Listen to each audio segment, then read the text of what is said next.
सभी को नमस्कार। मैं Naveen Kumar Yadav, lecturer in political science, राजकीय वरिष्ठ माध्यमिक विद्यालय सिठाना में कार्यरत हूँ। विद्यालय शिक्षा विभाग हरियाणा एजुसेट टेलीकास्ट कार्यक्रम में आप सभी का हार्दिक रूप से स्वागत करता हूँ। प्यारे बच्चों, कक्षा 12 राजनीतिक विज्ञान की पहली पुस्तक स्वतंत्र भारत में राजनीति के पाठ 3 नियोजित विकास की राजनीति के भाग 2 पर आज हम चर्चा करेंगे। और इस व्याख्यान के जो उद्देश्य हैं वो इस प्रकार से हैं। सबसे पहले विद्यार्थियों को पंचवर्षीय योजनाओं के विषय में जानकारी देना कि देश में कितनी पंचवर्षीय योजनाएं अब तक लागू हुई हैं, इन निर्माण का उद्देश्य क्या था। साथ ही विद्यार्थियों को हरित क्रांति और श्वेत क्रांति के विषय में जानकारी देना। साथ ही विद्यार्थियों को देश में 1965 से 67 तक उत्पन्न खाद्यान्न संकट और उससे जो हालात देश में उभरे उनकी जानकारी हम देंगे। साथ में विद्यार्थियों को भूमि सुधार के लिए जो समय समय पर काम किए गए उसके बारे में भी हम आज इस जो है व्याख्यान पर चर्चा करेंगे। साथ ही विद्यार्थियों को निजी एवं सार्वजनिक क्षेत्र में अंतर पर भी हम आज चर्चा करेंगे। तो व्याख्यान के जो क्षेत्र हैं प्यारे बच्चों इस प्रकार है। पंचवर्षीय योजना के विषय में और पंचवर्षीय योजनाओं में किन किन विषयों पर चर्चा किया गया वो क्षेत्र हमारा रहेगा। और सार्वजनिक और निजी क्षेत्र क्या है, कौन कौन से विषय उसमें आते हैं, संस्थाएं उसमें आती हैं, उस पर भी हम चर्चा करेंगे। और देश में महत्वपूर्ण काम किया गया भूमि सुधार और उस पर भी हम चर्चा करेंगे, उसके बाद क्या परिणाम निकले। साथ में श्वेत क्रांति देश में एक ऐसी क्रांति दूध उत्पादन और पशु नस्ल सुधार कार्यक्रम में जो है बहुत ही महत्वपूर्ण परिवर्तन आए, उस पर भी हम चर्चा करेंगे। साथ खाद्यान्न संकट और हरित क्रांति के प्रभावों पर भी हम चर्चा करेंगे। प्यारे बच्चों, सबसे पहले हम चर्चा करेंगे पंचवर्षीय योजनाएं। तो पंचवर्षीय योजनाएं जो बनाने का काम था वो था योजना आयोग का। उसके अंतर्गत जो है पंचवर्षीय योजनाएं बनाई गई। अब ये पंचवर्षीय योजनाएं क्या हैं प्यारे बच्चों, जैसे इनके नाम से पता चल रहा है कि पंचवर्षीय यानी कि 5 सालों की योजना जो देश के विकास में जो है नियोजित विकास में मदद करती है। उस समय देश ने जो है समाजवादी मॉडल अपनाया था। इससे पहली वाली वीडियो इस पर चर्चा की थी कि समाजवादी मॉडल क्या है। तो एक ऐसा मॉडल जिसमें उत्पादन और वितरण के साधनों में किसी व्यक्ति विशेष की अपेक्षा जो है उत्पादन और वितरण के साधनों पर राज्य का अधिकार होता है। तो हमने सोवियत संघ का समाजवादी मॉडल उस समय अपनाया था और उसी के अंतर्गत हमने विकास का रास्ता अपनाया और हमने पंचवर्षीय योजनाओं का निर्माण किया। तो पंचवर्षीय योजनाएं वे योजना थी जो भारत सरकार को आगामी 5 वर्षों योजना बना कर देगी, जो देश की आमदनी और खर्चे रखेगी। साथ में योजना आयोग ने इसको लागू किया था। तो उस समय जो है इस पंचवर्षीय योजनाओं के 2 भागों में बांटा गया था। पहला योजना व्यय और गैर योजना। प्यारे बच्चों, आपको जानना जरूरी है कि योजना व्यय क्या है और गैर योजना व्यय क्या है। तो योजना व्यय या खर्च वो है जो देश की प्राथमिकताओं पर खर्च होगा, जो पहले से ही निर्धारित होगा। उदाहरण के लिए हमने पहली पंचवर्षीय योजनाएं 1951 से 56 तक रही। तो उस समय हमारी देश की प्राथमिकताएं थी कृषि के मामले में आत्मनिर्भर बनाया जाए। पहली पंचवर्षीय योजना पर जो योजना पर धन खर्च किया गया वो कृषि पर किया गया। दूसरा है गैर योजना व्यय। वो ऐसी योजनाएं जो पर जैसे जैसे विकास के रास्ते पर हम आगे बढ़ते हैं तो जो हमारे पास में चुनौतियाँ आती हैं, विषय आते हैं, तो उनका भी जो है गैर योजना व्यय का राशि खर्च की जाएगी।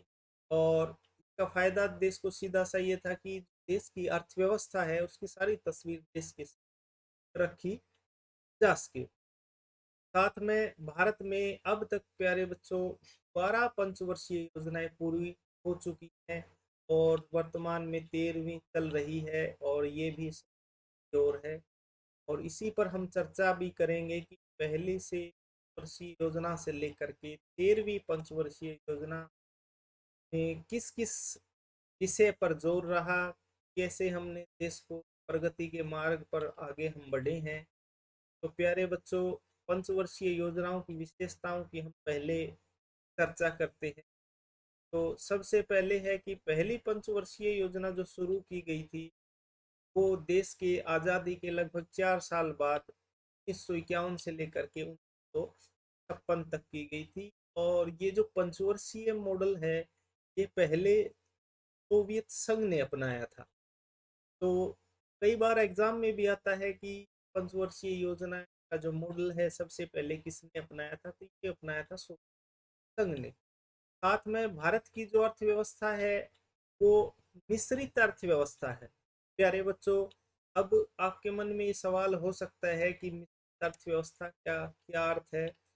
का सीधा सा अर्थ है कि भारत की अर्थव्यवस्था है वो पूर्णतः न तो कृषि आधारित है और न ही उद्योगों पर आधारित है। दोनों का मिला जुला हमारी जो अर्थव्यवस्था है उसी अर्थव्यवस्था जाना जाता है। प्यारे बच्चों, अब जैसे जैसे देश की प्राथमिकताएं बदलती हैं, जैसे जैसे जो है महत्वपूर्ण विषयों पर चर्चा की जाती है, तो पहली पंचवर्षीय जो योजना थी उस पर कृषि पर जोर दिया गया था, जबकि दूसरी पंचवर्षीय योजना पर प्यारे बच्चों उद्योगों पर जोर दिया गया था।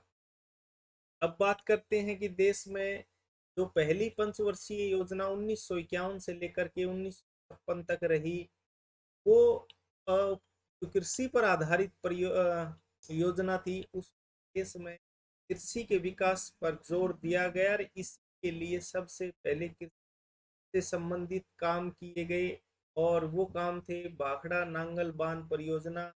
बड़े बड़े बांध बनाए गए सिंचाई के जो है विकास के लिए सिंचाई परियोजनाएं शुरू की गई।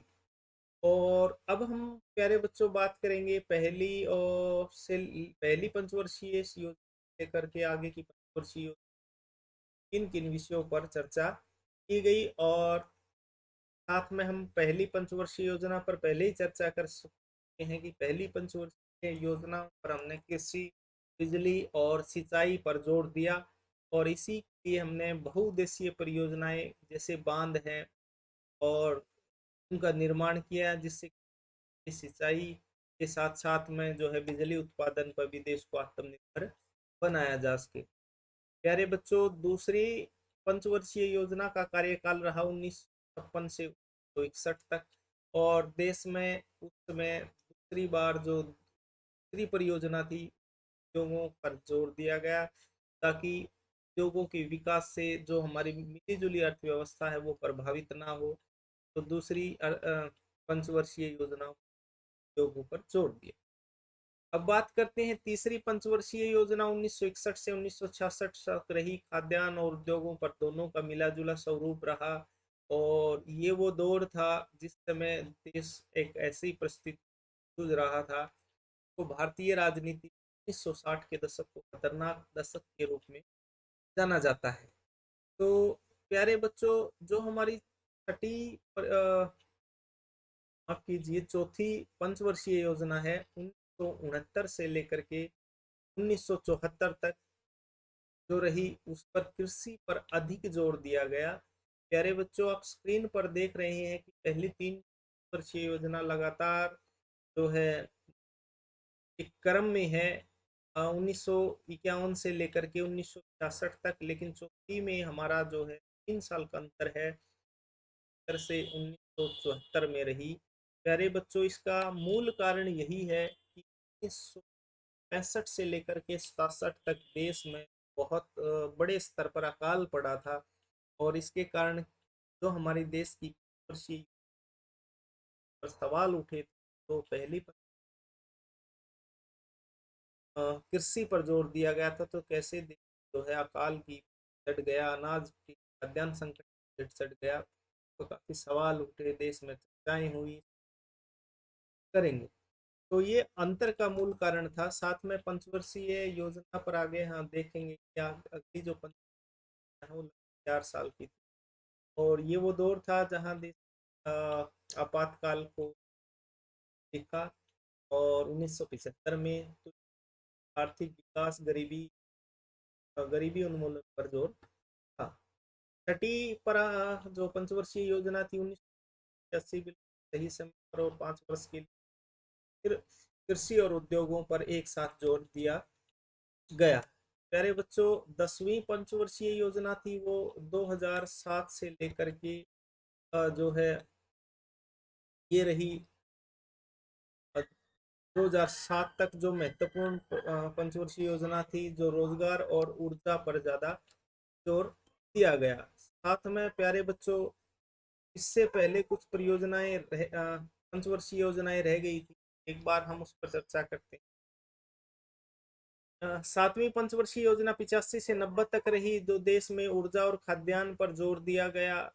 और 7वीं पंचवर्षीय योजना प्यारे बच्चों 1992 से 97 तक रही। इस वर्षीय और 1992 में एक ऐसा दौर था जहां देश में स्थायी सरकार नहीं अब किसी कारण से बन पाई, कई प्रधानमंत्री देश ने उस देखे, तो ये थोड़ा सा गैप का कारण था। और मानवीय स्रोत और शिक्षा पर जोर दिया गया 8वीं पंचवर्षीय योजना में। साथ ही 9वीं पंचवर्षीय योजना 97 से 2002 तक थी, जिसमें सामाजिक न्याय के ऊपर जोर दिया गया, ताकि सभी वर्गों पर समान वितरण जो है किया जा सके। प्यारे बच्चों, 10वीं पंचवर्षीय योजना रोजगार और ऊर्जा पर निर्भर थी। साथ में 11वीं पंचवर्षीय योजना जो है यूपीए काल में थी 2007 से लेकर 2012 तक, जिसमें समावेशी विकास पर जोर दिया गया था। और 12वीं पंचवर्षीय योजना जो समाप्त हो चुकी है 2012 से लेकर 2017 तक रही, आर्थिक विकास और देश को आत्मनिर्भर बनाने पर जोर दिया गया था, और उसी के लिए बनाई गई थी। और अंतिम जो पंचवर्षीय योजना है जिस पर शिक्षा, रोजगार और तकनीकी विकास पर जोर दिया गया है 2017 से लेकर 2022 तक। और इस साल इस 13वीं पंचवर्षीय योजना का कार्यकाल हो रहा है। तो प्यारे बच्चों, कई बार ये भी किया जाता है 13वीं पंचवर्षीय योजना का क्या विषय है, तो शिक्षा, रोजगार और तकनीकी विषय। प्यारे बच्चों, दूसरे महत्वपूर्ण टॉपिक पर आज हम चर्चा करेंगे अब, वो है हरित क्रांति, विशेषताएं और परिणाम। प्यारे बच्चों, सबसे पहले आपको जानना जरूरी है हरित क्रांति है क्या। तो हरित क्रांति मूल रूप से कृषि में नई नई जो है तकनीक का प्रयोग, नए बीज खाद्यान्न का प्रयोग करके, नई तकनीक का प्रयोग करके प्रति एकड़ जो है उत्पादन में करना साधारणतः जो है हरित क्रांति कहलाती है। वैसे इस के रूप में कृषि उत्पादों में करना, खाद्यान्न पदार्थों में निर्भर, और कृषि में विज्ञान और तकनीक दोनों का प्रयोग करना जो है हरित क्रांति कहलाता है। प्यारे बच्चों, अब बात करेंगे कि हरित क्रांति मूल रूप से उन लेकर के उन स्तर के समय में आई, और खास करके दो फसलों में इसका जो है अत्यधिक फायदा हुआ, पहला गेहूं और चावल। प्यारे बच्चों, एग्जाम में बहुत बार ये पूछा जाता है कि पैसे में जो हरित क्रांति से फायदा हुआ, तो वो दो महत्वपूर्ण फसलें थी, गेहूं और चावल। प्यारे बच्चों, अब हम बात करेंगे हरित क्रांति और उद्देश्यों पर। सबसे पहले कृषि का विस्तार और विकास करना का अर्थ यही है कि हमारे देश जो भी भूभाग कृषि योग्य था उसको लगातार बढ़ाना, क्योंकि हमारे देश में उत्तर का मैदान जो है वही एक ऐसा क्षेत्र है जहाँ पर ज़्यादातर अन्न का भंडार कहा जाता है।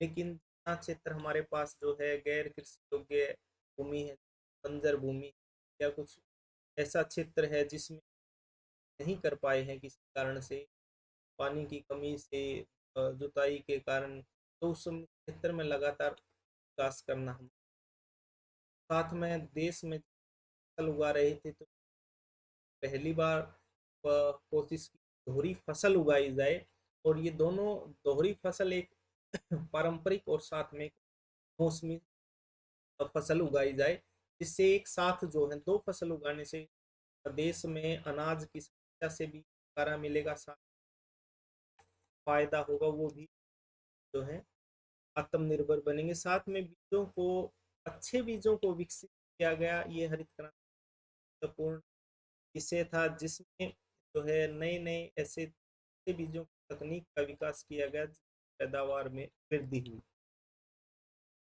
फोर्थ पॉइंट है प्यारे बच्चों, खेतों में कीटनाशकों रासायनिक खादों का उचित उपयोग किया गया। हमारे देश में जो है फसलों को नुकसान पहुंचाने वाले बहुत सारे ऐसे कीटनाशक थे, जिससे किसान का लगभग 20% की भेंट चढ़ जाता था, और बहुत सारा ऐसा था खरपतवार की वजह से भी पैदावार नहीं हो पा रही थी, और भूमि की उर्वरक क्षमता भी लगातार कम हो रही थी।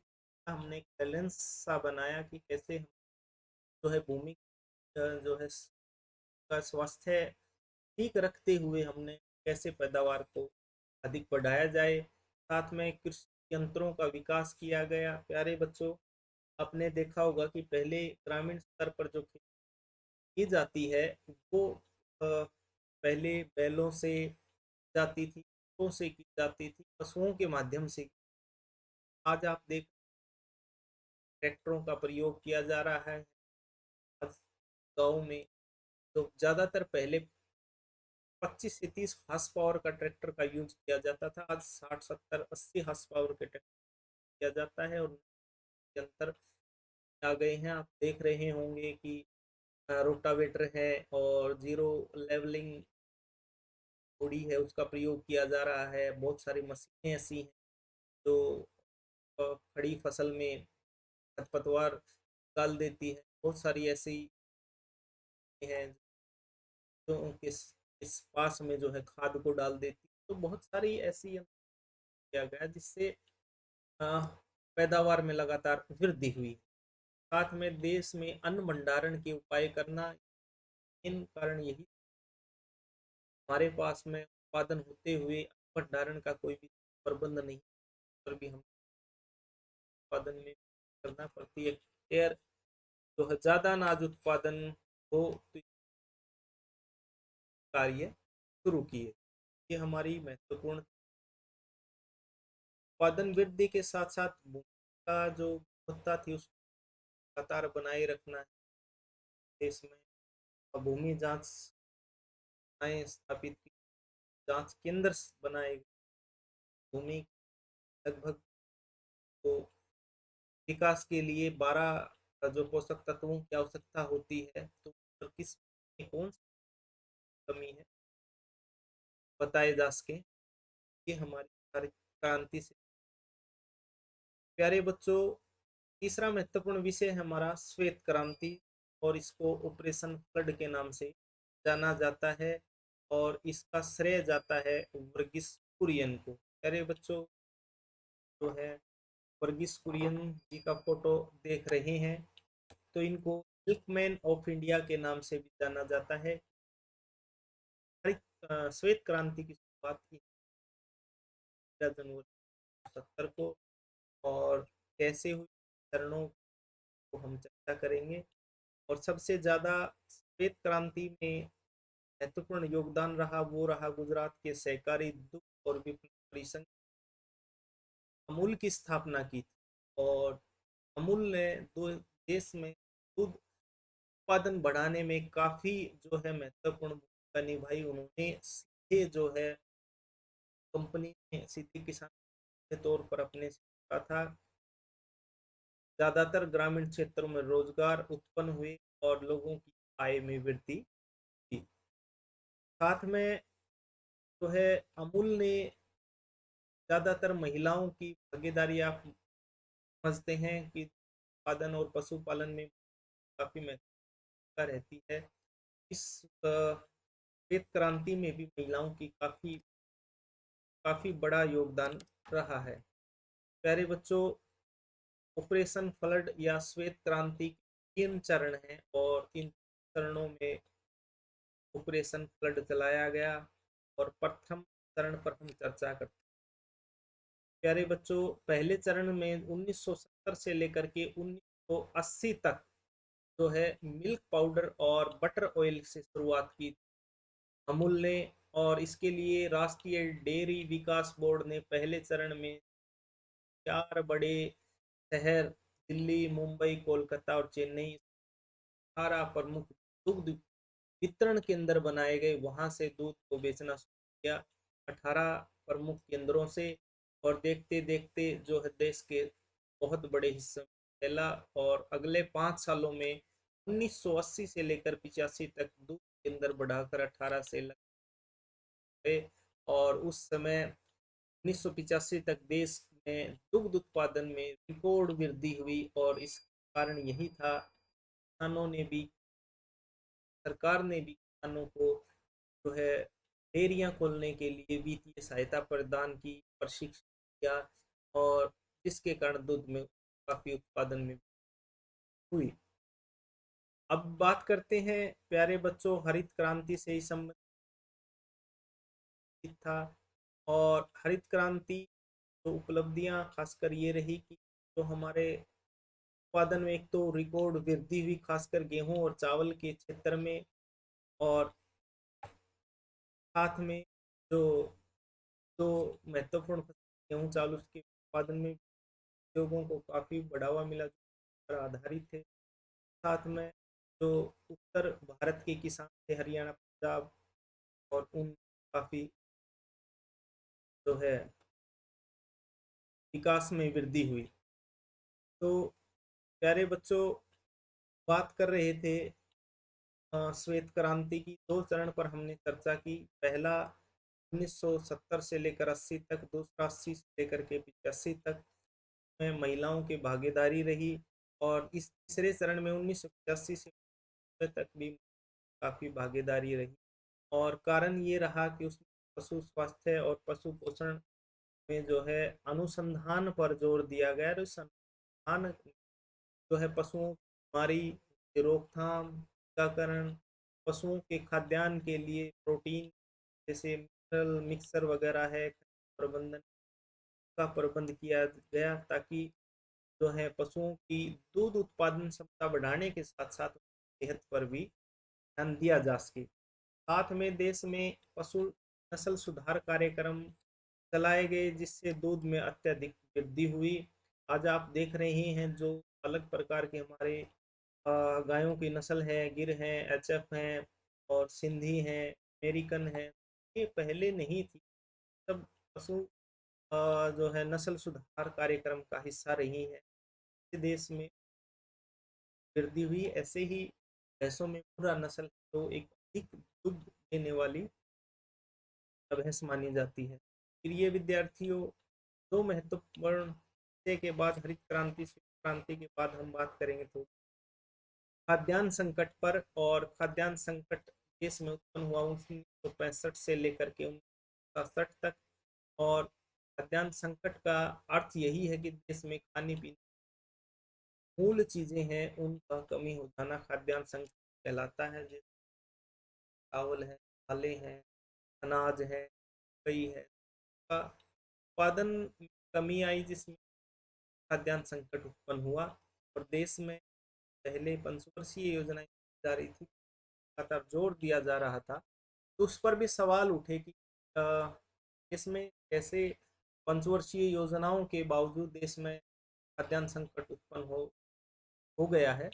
तो खासकर इसके लिए जो हमारी जो अर्थव्यवस्था थी उस पर भी बुरा असर पड़ा। साथ में देश के प्रधानमंत्री लाल बहादुर शास्त्री के बाद तो उन्होंने जनता से आर्थिक खाद्यान्न संकट से निपटने के 1 दिन व्रत रखने का अपील।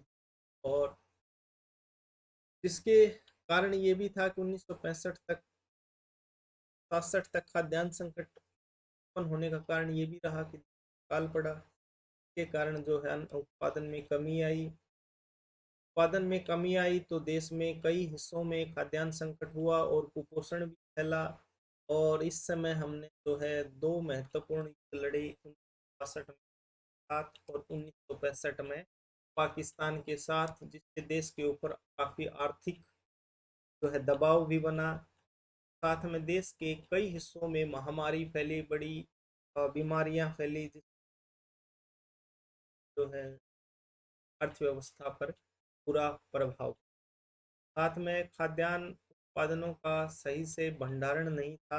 आज भी जितना भी उत्पादन किया जाता है उसका 70% हिस्सा खुले में जो है स्टोर किया जाता है, जिसके कारण धूप धूल और जो है बारिश से बहुत सारा अनाज खराब हो रहा है। तो भंडारण की कमी पहले भी, आज भी अनाज जो है सुरक्षित नहीं रख पाए हम।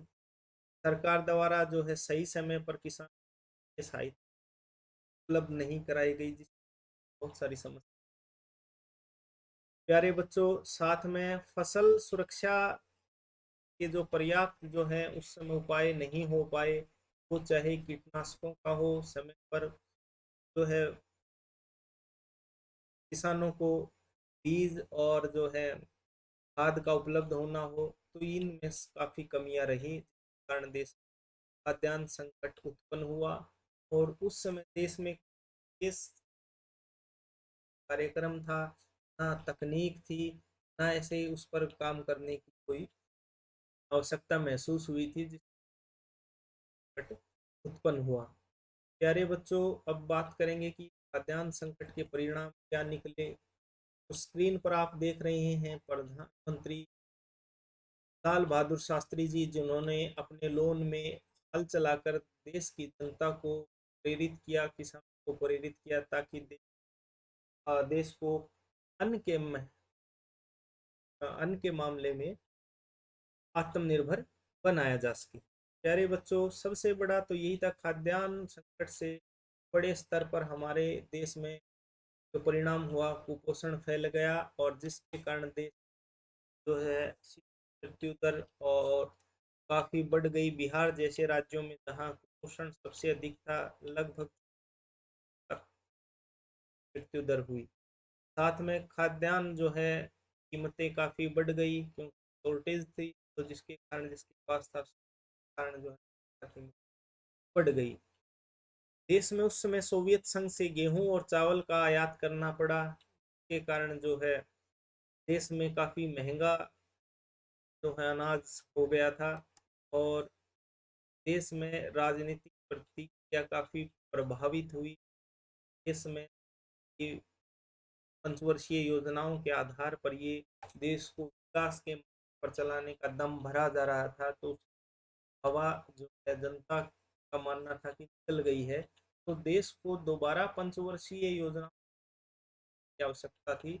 तो ये जो है खाद्यान्न संकट के परिणाम हुए, शुरू हुई, और नियोजित विकास कार्यक्रम जो थे चर्चा की है, सवाल उठे आपकी पंचवर्षीय योजनाएं नहीं हो रही। साथ में देश में भंडारों पर भी, भंडारण अन्न भंडारण पर भी जोर दिया गया। प्यारे बच्चों, एक छोटे विषय पर और चर्चा करते हैं, बॉम्बे प्लान को टाटा बिरला प्लान भी कहा जाता है। बात है 1944 की, और उस समय क्यों आज़ादी से पहले देश में लोगों से हमारे पास में न तकनीक और न ही हमारे पास में व्यवस्था थी। तो समय देश के 8 बड़े उद्योगपतियों ने सरकार को एक सुझाव दिया था, अगर देश का विकास अगर चाहते हैं तो सरकारों को उद्योगों में निवेश करना चाहिए, तो वित्तीय सहायता उपलब्ध करानी चाहिए। और यही मांग को जो है बॉम्बे प्लान के नाम से जाना जाता है। और ये जो है प्यारे बच्चों याद करने की ज़रूरत है, बॉम्बे प्लान की ड्राफ्टिंग की मथाई ने, और जो कि 3 ऐसे महत्वपूर्ण व्यक्ति, आर देसाई और अरदेसी दलाल और एडी श्रॉफ, जॉन मथाई, जो कि टाटा घराने से के अलावा तीनों जो महत्वपूर्ण व्यक्ति थे, जे.आर.डी. टाटा, घनश्याम दास बिड़ला, कस्तूरबा भाई लाल भाई दास ठाकुर, ये महत्वपूर्ण व्यक्ति थे जो देश के बड़े उद्योगपति थे। सरकार के समय ये प्लान रखा कि का विकास उद्योगों से, इसलिए सरकार को वित्तीय सहायता करनी चाहिए। और मुंबई प्लान के जो सुझाव थे वो यही थे कि हर नागरिक नए आवास उन तक पहुँचे, और साथ में सरकार को उद्योगों में निवेश करना चाहिए, उद्योगों को अधिक अधिक जो है वित्तीय सहायता देनी चाहिए। और साथ में बीमा व्यवस्था पर भी काफ़ी जोर दिया गया ताकि हर नागरिक की को सुरक्षित किया जा सके। और उद्योगों के लिए कच्चे माल की व्यवस्था का प्रबंध किया गया, क्योंकि भारत में ज़्यादातर कृषि आधारित उद्योग थे, जैसे कपास, पटसन आदि। प्यारे बच्चों, अंतिम विषय पर हम चर्चा करेंगे सार्वजनिक और निजी क्षेत्र। सार्वजनिक क्या होता है और निजी क्षेत्र क्या होता है? तो मूल रूप से सार्वजनिक क्षेत्र वह क्षेत्र है जिसके उत्पादन और वितरण पर जो है सरकार का स्वामित्व होता है। सरकार के नियम कानूनों को वो मानते हैं, और इसका विशेषता यही है, का जो उद्देश्य है वो किसी एक व्यक्ति का पूर्ण समाज का कल्याण होता है। वो किसी व्यक्ति विशेष के लिए नहीं होता, अपितु जो है पूरे समाज का भलाई उसका उद्देश्य होता है। और इस प्रकार के काम में, इस प्रकार के क्षेत्र में काम करने के घंटे निश्चित होते हैं। उदाहरण के लिए प्यारे बच्चों, आप सरकारी स्कूल का फोटो देख रहे हैं, सार्वजनिक क्षेत्र का एक उदाहरण। सरकारी हॉस्पिटल भी हो सकता है, सरकारी स्कूल भी हो सकता है। तो इन क्या है कि कार्य करने का घंटे जो है निश्चित होते हैं। जैसे आपके का निश्चित 8 बजे से लेकर के 2:30 बजे तक, तो ऐसे ही अवकाश भी निश्चित होता है। साथ में स्वास्थ्य सुविधाएं और बीमा जैसी सुविधाएं भी इस क्षेत्र में काम करने को मिलती हैं। साथ में सार्वजनिक क्षेत्र में काम करने वाले लोग जो सेवानिवृत्त होने के उपरांत जो है उनकी व्यवस्था की जाती है ताकि उनका वित्तीय सुरक्षा हो सके। साथ में अगर हम बात करें सार्वजनिक क्षेत्र की, रेलवे है, सरकार जो सरकारी अस्पताल है, सरकारी स्कूल है, प्यारे बच्चों ये सार्वजनिक क्षेत्र के उदाहरण हैं। अब बात करेंगे निजी क्षेत्र के विषय में, आप क्या समझ, और निजी क्षेत्र का विषय क्या है? क्षेत्र वो क्षेत्र है प्यारे बच्चों जो उत्पादन वित्त राज्य का नियंत्रण न होकर के एक निजी व्यक्ति या किसी का या अधिक संस्था का अधिकार हो सकता है। इस प्रकार के क्षेत्र में काम करने के जो घंटे हैं वो निकलते हैं, और ऐसे लोगों को जो है कार्य करने के घंटे को अवकाश की। और आप निजी क्षेत्र में आसपास के लोगों को काम करते हुए और अनुभव कर सकते हैं कि वो लोग जो हैं सहकारी क्षेत्र में काम करने वाले लोगों से अधिक जो है परेशान रहते हैं, और वो काम करने के अवकाश में, यही उसके कारण है। साथ में निजी क्षेत्र में काम करने वाले लोगों को न सेवानिवृत्ति के बाद पेंशन की कोई व्यवस्था है, न उनकी कोई आर्थिक सुरक्षा है, साथ में स्वास्थ्य और बीमा का भी लाभ उनको नहीं दिया जाता। तो प्यारे बच्चों, ये 5 महत्वपूर्ण विषयों पर आज हमने चर्चा की है, जिसमें महत्वपूर्ण हमने सबसे पहले की नियोजित विकास की राजनीति वर्षीय योजनाओं पर हमने चर्चा की थी। और इसके साथ साथ में जो है श्वेत क्रांति पर चर्चा की, हरित क्रांति पर चर्चा की। प्यारे बच्चों, हरित क्रांति जो है देश में क्या प्रभाव हुई उस पर भी हमने चर्चा की। साथ में हमने देश खाद्यान्न की अंतिम सार्वजनिक चर्चा की। तो प्यारे बच्चों, अब पुनरावृत्ति करते हैं। उम्मीद है कि आपको इस व्याख्यान में बहुत कुछ समझ में आया होगा। तो पहला प्रश्न आपके लिए है कि अब तक कितनी वर्षीय योजनाएं हो चुकी? तो जी हाँ, सही आंसर है, 12 हो चुकी। और नेक्स्ट है कि पहली पंचवर्षीय योजनाएं का कार्यकाल क्या था। जी हाँ प्यारे बच्चों, पहली पंचवर्षीय योजना का कार्यकाल 1951 से 1956। पहली पंचवर्षीय योजना में किस क्षेत्र पर जोर था। जी, पहली पंचवर्षीय योजना में कृषि पर जोर। और प्यारे बच्चों, महत्वपूर्ण प्रश्न है अगला आपके लिए, देश में खाद्यान्न संकट कब उत्पन्न हुआ।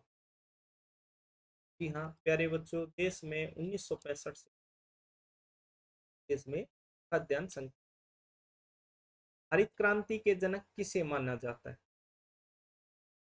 जी प्यारे बच्चों, सी सुब्रमण्यम को हरित क्रांति का जनक माना जाता है भारत में, जिन्होंने स्वामीनाथन के साथ मिलकर काम किया। और श्वेत क्रांति और ऑपरेशन फ्लड का श्रेय किसे जाता है, तो प्यारे बच्चों इसमें वो भी पता है कि वर्गीस कुरियन जो है मिल्क इंडिया के नाम।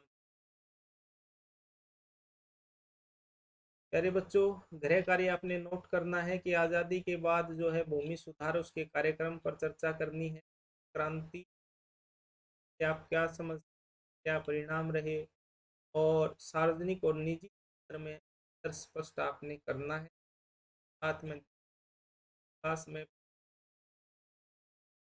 उस पर भी आपने विस्तार से वर्णन करके आपके प्राध्यापक से ये कार्य चेक करवाना है, और साथ में जो भी डाउट है उनसे क्लियर करना है। Thank you. जय हिंद, जय भारत।